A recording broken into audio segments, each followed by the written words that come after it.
आप देख रहे हैं समा के मेहमान। आज तमाम रास्तों से गुजरते हुए आपको इस बात का तो अंदाज़ा हो ही गया कि शादी आज आपको कहाँ ले आई है। आपने गुजरते हुए बेनज़ीर भुट्टो शहीद का मज़ार भी देखा, आपने लाड़काना की सड़कें भी देखी, आपने और बहुत कुछ जो हम अब इस वक्त गुजरते हुए आ रहे थे वो हमने दिखाने की कोशिश की।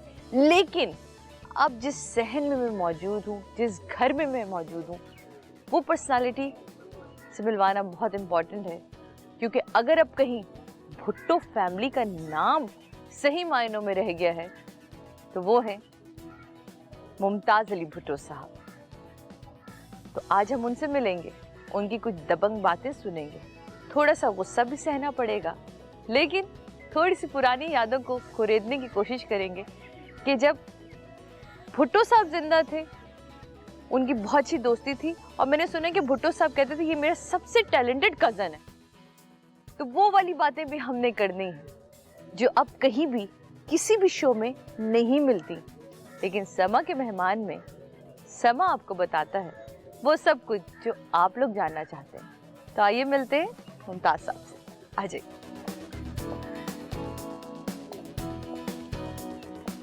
अस्सलाम वालेकुम। वालेकुम सलाम। कचहरी लगी हुई है, आज कचहरी में मेरा भी फैसला होने वाला है। आइए जी। सही, क्या हाल? मेहरबानी। आप सबको भी मेरा सलाम। मैं कहा सही कचहरी लगी हुई है कि ऐसा ना आज हमारा फैसला भी हो जाए यही। अच्छा ये तो रोजमर्रा का काम है। रोजमर्रा का काम है। सबसे पहले तो हम समा के मेहमान में, जो कि हम कहते हैं कि हम समा के मेहमान में हैं, लेकिन हम मेहमान खुद बन जाते हैं। अच्छी बात, वेलकम। बहुत शुक्रिया। मुमताज़ साहब, आपने वो दौर देखा है जो हमारी नस्लें कभी सोच भी नहीं सकती। भुट्टो साहब के साथ आपने वक्त गुजारा। बिल्कुल। आपने उस दौर में जाके ऑक्सफोर्ड यूनिवर्सिटी से तालीम हासिल करना, आके 32 साल की उम्र में नेशनल असेंबली के मेंबर बनना जी। फिर उसके बाद माशाल्लाह से जब भुट्टो साहब वज़ीर आज़म बने तो पहले आप जो थे वो वज़ीर दाखिला बने, फिर नहीं वज़ीर आला बने।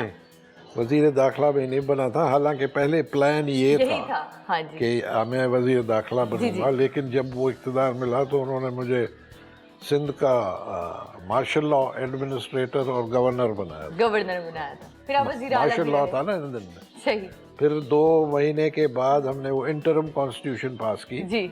तो फिर वो डेमोक्रेटिक सेटअप आ गई, तो उसमें फिर मैं चीफ मिनिस्टर बने।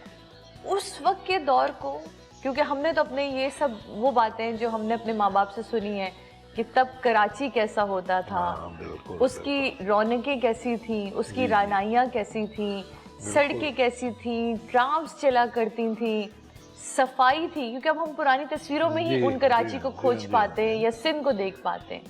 ये बहुत बड़ी टूरिस्ट ट्रेड होती थी।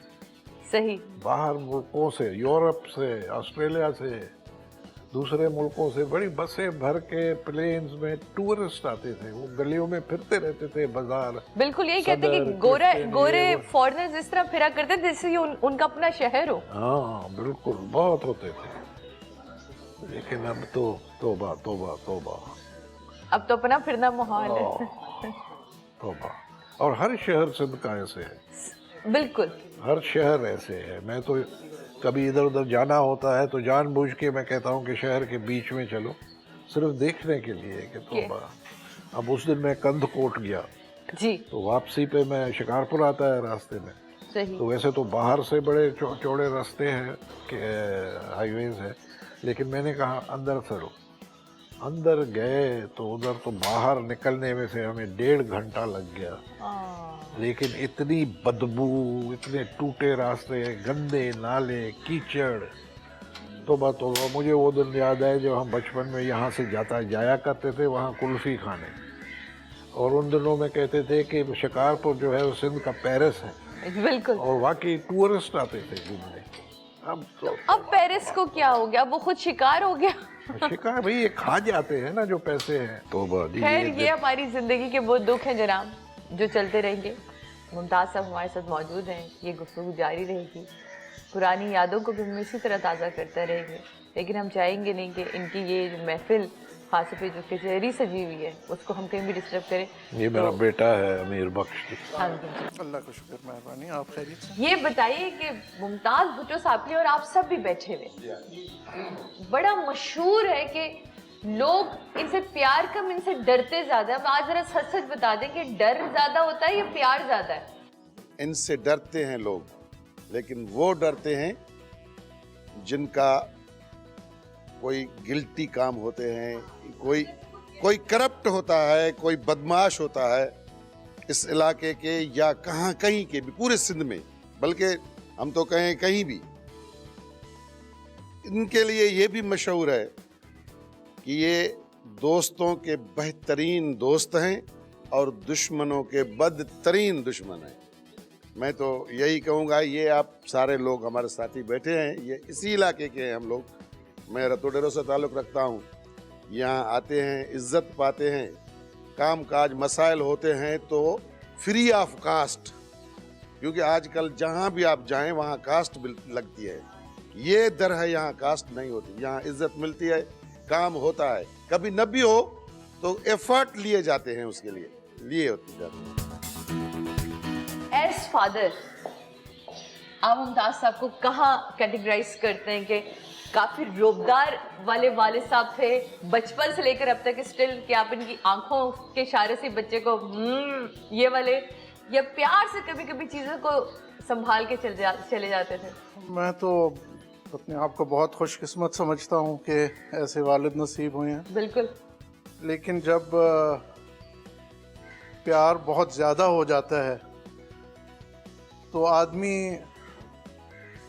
اس خوف کے حد تک بھی پہنچ جاتا ہے, کیونکہ ڈر لگتا ہے کہ ایسا کام نہ ہو جائے جس کی وجہ سے وہ خفے ہو جائیں, رنجش آ جائے ان کے ذہن میں ہمارے لیے. تو دونوں چیزیں اکٹھی چلتی ہیں. یعنی کوئی عزت اور محبت کے درمیان کو جس کو ہم خوف کہتے ہیں, وہ ایکچولی وہ ہوتا ہے کہ آپ اپنے بڑوں کی اتنی رسپیکٹ کر رہے ہوتے ہیں کہ آپ اس خوف میں ہی رہتے ہیں کہ کچھ غلط نہ ہو جائے. اب میرے سامنے آپ پوچھ بڑا ڈرایا لوگوں نے کہ سائی کا غصہ بہت تیز ہے. میں نے کہا اچھا یار, میں تو میری تو مسکراہٹ کہتے ہیں, دنیا کہتی ہے کہ سادیہ تیری مسکراہٹ کے آگے لوگوں کے غصے ختم ہو جاتے ہیں. آج میں سائی کے آگے مسکرا دوں گی تو شاید سائی کا غصہ بھی ختم ہو جائے گا. بھٹو خاندان کی یہ جہتی بڑی مشہور تھی, پھر آہستہ آہستہ بھٹو خاندان ٹوٹنا شروع ہوا اور ٹوٹتے ٹوٹتے اس نہج پہ آئے کہ سب آج الگ الگ الگ الگ الگ ہے, اور جو بھٹو نہیں ہے وہ بھٹو ہیں. یہ ایک عجیب سی بات ہے. اور جو بھٹو ہیں ان کو کوئی اون نہیں کرنا چاہ رہا, وہ اپنے طور پہ منوا رہے ہیں. کیا کہنا چاہیں؟ جی یہ تو میرا خیال ہے کہ ایک تو جو پیدا ہونے سے خامیاں اور بھلائیاں جو ہوتی ہیں انسان میں, ایک تو وہ ہے, ایک تو جینیٹک ہے کہ کس قسم کا کوئی پیدا ہوتا ہے کس قسم کا. لیکن اس معاشرے میں نے اتنی اب برائیاں دیکھی ہیں, اتنی برائیاں کہ از خود ہی جو طبیعت ہے نا وہ یعنی ہر وقت الجھن اور مایوسی میں رہتی ہے کہ اب کہاں کیا ہوگا کیا نہیں ہوگا, اب کیسے ٹھیک ہوں گے. ہاں, بےایمانی اتنی بڑھ گئی ہے خاص کر کے درداری دور سے. جی, بےایمانی, چوری, لوٹ مار, ہر وقت ذہن میں پریشانی رہتی. اب یہاں نواز لیگ والی حکومت ٹھیک لگتی ہے؟ نواز صاحب والی حکومت ٹھیک لگتی ہے؟ مفاہمتی ہے نا بھائی, یہ ایک ہی ہے. تو ادھر تو بس یہ ہے کہ یہ پریشان کن صورت حال ہے. یہاں کوئی بھی جو آتا ہے یہاں کوئی خوشخبری نہیں لاتا. شکایت کہ لوٹا گیا, پولیس نے یہ کیا, چوروں نے یہ کیا, اس نے یہ کیا, آفیسروں نے یہ کیا, تو ہر وقت ذہن میں وہی یعنی وہ چارجڈ قسم کی رہتی ہے. اور اس صورتحال سے نپٹنا یہ اسی رجحان کی ضرورت ہے. پر ایک دور میں نون لیگ کو آپ کے صاحبزادے نے جوائن بھی کیا, پھر اس کے بعد اسے چھوڑا بھی. تو جوائن جب کیا تو کیا آپ کو اس وقت ان کی سوچ ٹھیک لگی کہ جو ان کے نظریات تھے آپ اس وقت ان کے نظریات کو صحیح سمجھ رہے تھے؟ یہ تو ایک تو یہ میاں نواز شریف سے تو پرانی ملاقات ہے, جہاں ہم ملتے تھے کہتے تھے آپ ہمارے ساتھ آئیں, آپ ہمارے ساتھ آئیں. तो आखिरी यहाँ हमारे पार्टी वालों ने, जब हालात इतनी बिगड़ गई जरदारी के आने के बाद, और सब लोग भीख मांगने के लिए ऐसे ऐसे उनके पीछे भागते रहे, और कोई बात सुनने की, कोई असूल की, कोई सच्चाई की बात सुनने के लिए ही तैयार नहीं था। बस निकालो, भागो, इधर मारो, उधर हाथ मारो, खाओ पियो, बस ये। तो फिर हमारी पार्टी ने फैसला किया कि हम मुस्लिम लीग में जम हो। नाजरीन, यहाँ लेंगे एक छोटा सा ब्रेक के बाद मिलेंगे, क्योंकि ये कचहरी चल रही है तो हम ये भी नहीं चाह रहे कि ये डिस्टर्ब हो। ये मोन्टाजेस में आपको दिखती रहेगी कि यहाँ क्या गुफ्तगू चल रही है, क्या बातें हो रही हैं और किस तरह कचहरी होती है, आज ये भी हम देखेंगे।